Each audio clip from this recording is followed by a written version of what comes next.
Ngaphansi komthunzi webaba ngikhumbula ubude bami izinkanyezi ziphezu kwesiphakaphaka ngilalela isigiso sothando lwakho lapho umoya uvunguza phansi siyaphila ngemvula yasikhothama.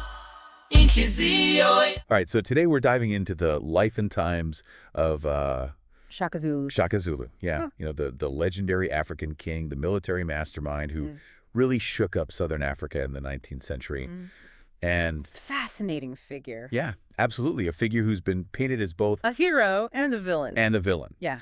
Right. Yeah, We're going to go beyond those simple labels today absolutely. by using a really fascinating mix of sources. Mm-hmm. We've got accounts from European traders who actually met Shaka. Right. We've got a YouTube documentary that really breaks down his battle tactics. Love those. And even a book that dives deep into Zulu oral histories. Oh, cool. So it's like getting multiple perspectives on this one incredible life. Yeah, it's fascinating to see how these sources sometimes agree and sometimes clash. Right. Giving us a much richer picture. Exactly.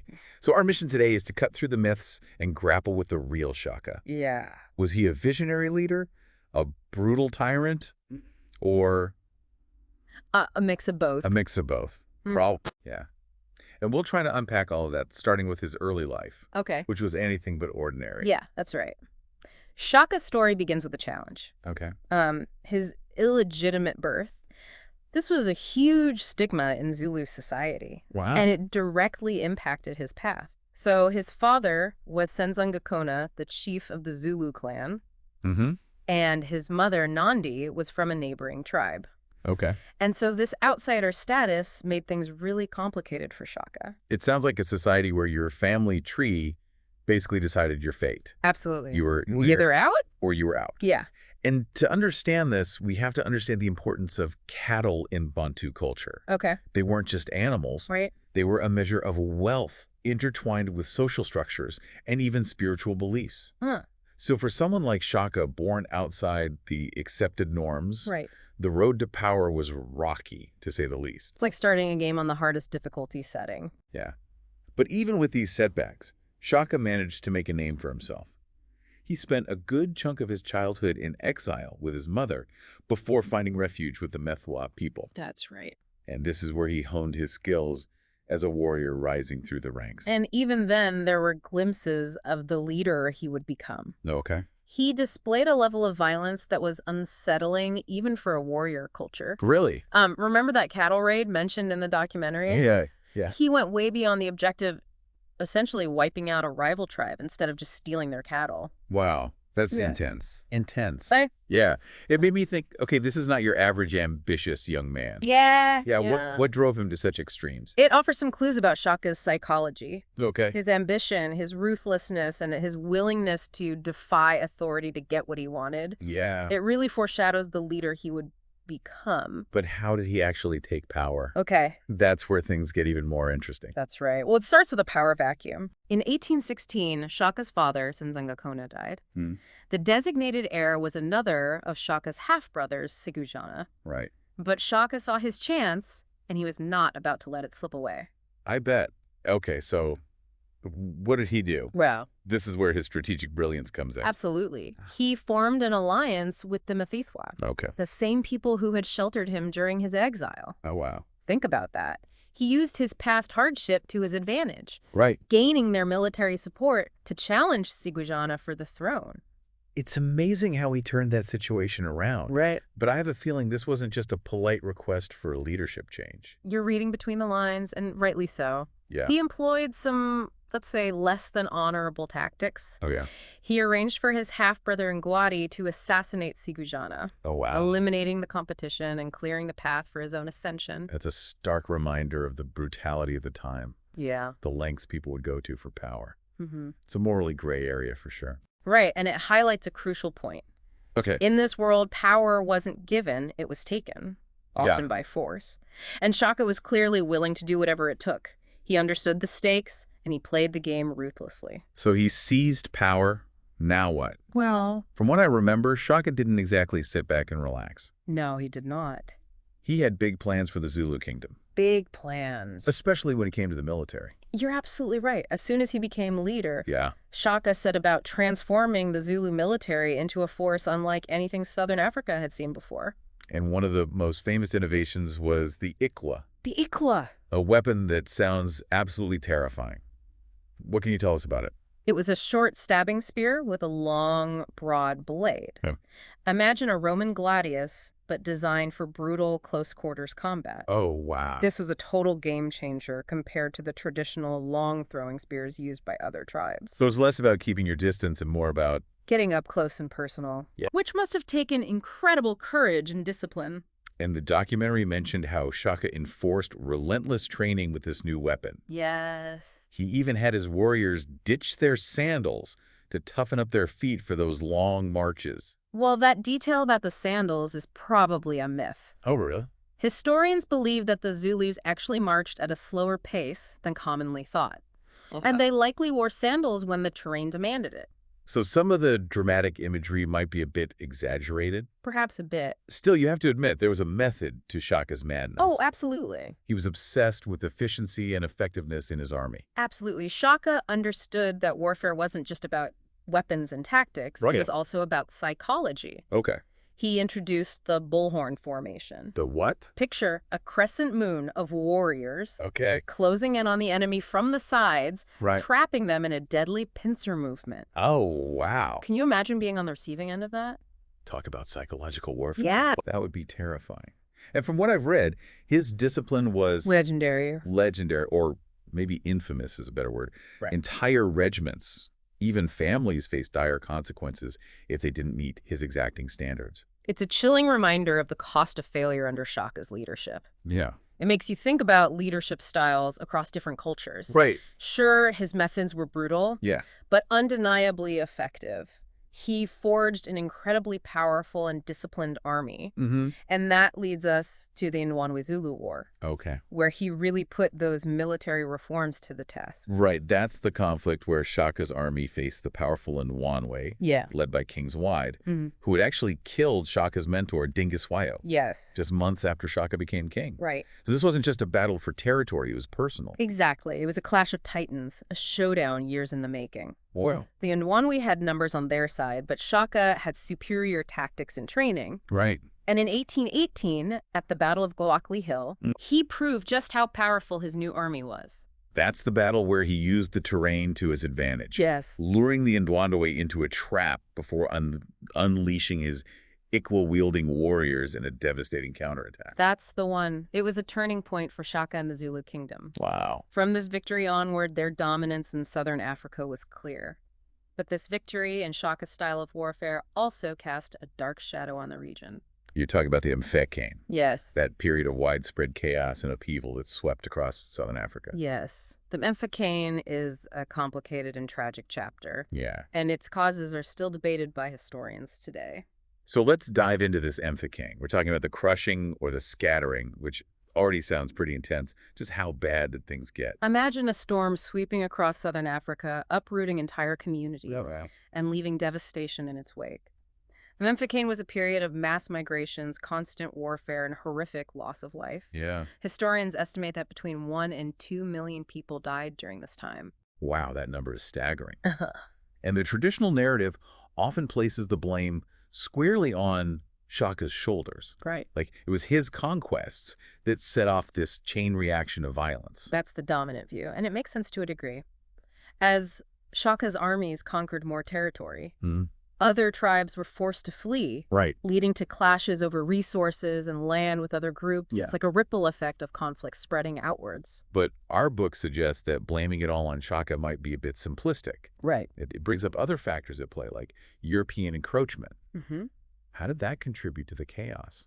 It's important to remember that European traders and colonists were already putting pressure on indigenous populations. Right. The arrival of the Boers, who were migrating away from British rule, added another layer of complexity to an already tense situation. And let's not forget the slave trade, which was already tearing apart societies and economies across the region. Right. Hard to imagine how people were coping with all of this upheaval. The demand for slaves created a whole other level of conflict and instability. Yeah.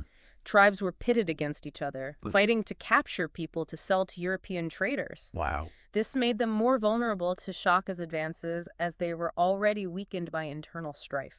So it sounds like the Emphikane wasn't just about one man's ambition. Right. It was the result of all these different forces colliding. Yeah. Internal power struggles, the arrival of Europeans, the brutal slave trade, all converging at the same time. It's a powerful reminder that history rarely has a single cause. Right. It's about a complex web of interactions, unintended consequences, and different groups struggling for survival amidst a rapidly changing world. It makes you think about how things might have been different if any one of these factors had been absent. Absolutely. It's almost impossible to imagine what Southern Africa would have been like without this perfect storm of conflict and change. Right.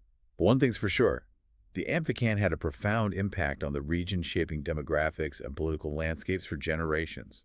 Yes. It's a legacy that's still felt today. That's a great point. We tend to think of history as something in the past, Yeah. but the Memphikane is a prime example of how past events continue to have very real consequences in the present. And at the center of this whirlwind of history is Shaka himself, a figure who seems to defy easy categorization. Right. He's not just a military leader. He's this complex and contradictory character. Our European sources like Nathaniel Isaacs, who lived in Shaka's court, often portray him as a cruel tyrant. Yeah. Is that a fair assessment? Well, Isaacs' writings definitely influenced how the West viewed Shaka, Okay. and not in a positive light. He emphasized Shaka's brutality, his unpredictable temper, and his acts of cruelty, Right. painting him as a fearsome and almost monstrous figure. But the Zulu oral histories offer a different perspective, right? Yes, they do. They don't shy away from his harshness, Yeah. but they also highlight other aspects of his personality. Exactly. They acknowledge his ruthlessness as a leader, but also tell stories of his bravery, loyalty, like strategic genius, and even his compassion. It's like they're saying, yes, he was a tough leader, Right. but there was more to him than just that. And that's what makes him so interesting, right? He's not just a one-dimensional villain or hero. He's a real person with flaws and virtues. Precisely. And one story that really brings this to light is the anecdote about Gala. Gala. He was a lone Zulu who dared to challenge Shaka during a time of immense grief and hardship. Okay. After Shaka's mother Nandi died, he imposed these harsh decrees on the Zulu people, banning the planting of crops and the use of milk as part of the mourning period. Wow. This understandably led to famine. That's heartbreaking. Imagine losing your mother and then seeing your people suffer because of your own grief-fueled decisions. Yeah, it's a tough situation. So what did Gala do? Gala, in a remarkable display of courage, stood up to Shaka Really? and reminded him that Nandi wasn't the first person to die in Zululand. Huh. And these decrees were causing unnecessary suffering. Imagine the guts it took to confront the most powerful man in the kingdom. Wow. A man known for his ruthlessness. It's like something out of a movie, the lone voice of reason standing up to the all-powerful king. Right. And to Shaka's credit, he actually listened to Gala He did. and rescinded the decrees. That's the really fascinating part. It shows us that even within an authoritarian regime, Yeah. there can be room for dissent, Right. for individuals brave enough to speak truth to power. Wow. And it reveals a side of Shaka that's often overlooked, his capacity for listening, empathy, and change. It makes you wonder how often those in power miss out on valuable insights because no one dares to challenge them. Right. It also reminds us that even figures like Shaka, who committed terrible acts, were still capable of compassion and growth. Yeah. He was a product of his time, a man shaped by both great strength and great sorrow. It's a great example of how human nature is full of contradictions. Right. We're all capable of both good and bad, and those complexities are what make history so captivating. So we've got this complex figure who reshaped Southern Africa through warfare and innovation. Yeah. But whose reign was intertwined with a period of immense upheaval and suffering. And even with all his power, Shaka was not immune to the dangers of his position. That's right. His own story, like so many powerful leaders throughout history, wouldn't end peacefully. And in some ways, the seeds of his downfall were sown by his own successes. Oh, how so? The immense power and authority he accumulated generated fear and resentment, even among those closest to him. Right. And his later years, especially after his mother's death, seemed to be marked by unpredictable behavior, perhaps fueled by grief and paranoia, as the documentary suggested. It's easy to imagine how the immense pressure of leadership could take its toll. Absolutely. It's impossible to know what was going on in his mind. Yeah. But it's clear his grip on power was loosening. Okay. And in 1828, the unthinkable happened. What happened? His own half-brothers, Dingaan and Nalangana, assassinated him. Wow. It's almost Shakespearean, isn't it? Yeah. The ambitious leader brought down by those he trusted the most. It's a reminder that power can be a fickle thing. It can corrupt even the strongest of wills and often leads to betrayal and violence. Yeah, it's a pattern we see repeated throughout history. You're absolutely right. Power breeds paranoia, and paranoia often leads to a tragic end. And with Shaka's death, the Zulu Kingdom entered a new chapter 1 that would eventually lead to a confrontation with the growing power of the British Empire. But even in the face of colonial forces, Shaka's military legacy lived on. How so? His tactics and the fighting spirit he instilled in his people influenced Zulu resistance for decades to come. It's incredible how his impact extended far beyond his own reign. Absolutely. Yeah. And that legacy continues to fascinate and inspire people today. Shaka Zulu's story is a testament to the enduring power of ambition, the complexities of leadership, and the human capacity for both creation and destruction. It's a story that challenges us to confront the ambiguities of history and to recognize the shades of gray that exist within even the most iconic figures. And even in his death, there's this chilling prophecy that speaks volumes about the cyclical nature of violence and power. According to some accounts, as he was being murdered, Shaka said to his brothers, "Are you stabbing me, kings of the earth? You will come to an end through killing one another." It's a haunting reminder that violence often begets more violence, and the quest for power often comes at a terrible price. It's a powerful message that resonates throughout history. The pursuit of power can corrupt even the noblest of intentions, leading to a cycle of betrayal and bloodshed. Shaka's life and death serve as a cautionary tale about the dangers of unchecked ambition. It's certainly a lot to process. We've gone from his dramatic rise to power to his brutal end, explored the complexities of the overcame, and seen how his legacy continues to impact the world today. So what are the key takeaways here? What do we want our listener to walk away with? It feels like we've only just scratched the surface of this incredible story. I know, right? There's so much more we could talk about. I know, I'm already hooked. Good. For me, one question keeps coming back. If Shaka had ruled longer, could he have united the different African tribes enough to resist European colonization? Or would his ambition have led to a different kind of downfall? That is the question, isn't it? It's a question that historians are still debating today. Yeah. Shaka clearly had the vision and the drive to build a powerful empire. He was a brilliant strategist and diplomat. He didn't just conquer, he formed alliances and absorbed smaller tribes into his kingdom. But let's be honest, he also made a lot of enemies. He did. Even within his own ranks. That level of paranoia and ruthlessness, it's hard to imagine that being sustainable in the long run. You make a good point. And even if he had managed to unify a large part of southern Africa, would those alliances have held against the advanced weaponry and resources of the British? Would the internal tensions and resentments have ultimately undermined any united front?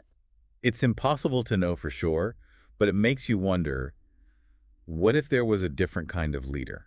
Someone who could have united the people without resorting to such extreme measures. A fascinating thought experiment.